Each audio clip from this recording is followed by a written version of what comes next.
पानी नहीं पियो वरना डायरिया हो जाएगा। अरे ठहरो, तरबूज खाली पेट खाया करो, भरे पेट तरबूज खाया तो हैजा हो जाएगा।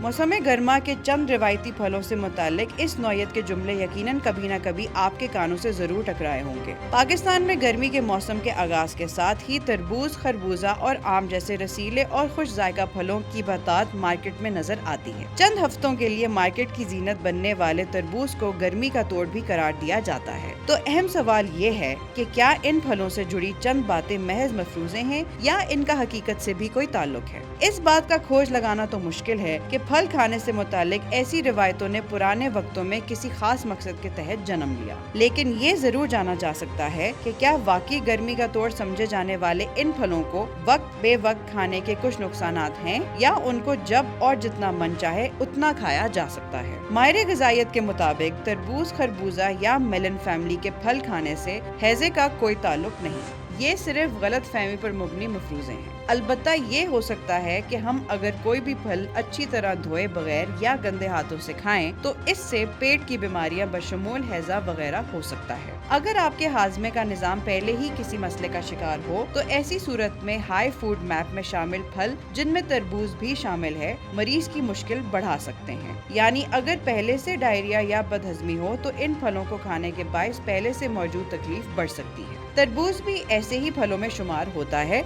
जिसको हजम होने में कुछ वक्त लग सकता है, तो इसलिए ऐसे फलों को एक वक्त में बहुत ज्यादा मिकदार में खाना मुनासिब नहीं। अगर हम मुनासिब मिकदार में फलों का इस्तेमाल करें तो ये मुफीद हैं और इससे निज़ाम में कोई मसला भी नहीं होता। लेकिन क्या खरबूजा खाने के बाद पानी पीने से डायरिया होने का खदशा हो सकता है? तो इसके जवाब में माहिरीन का कहना है कि तरबूज, खरबूजे या किसी भी दूसरे फल को खाने के फौरन बाद पानी पीना तजवीज़ नहीं किया जाता, क्योंकि इससे हमारे पेट में मौजूद पीएच का तवाज़ुन बिगड़ सकता है। ये ज्यादा बेहतर है कि कोई भी फल खाने के फौरन बाद या खाना खाने के फौरन बाद नहीं, बल्कि थोड़े वक्फे से पानी पिया जाए।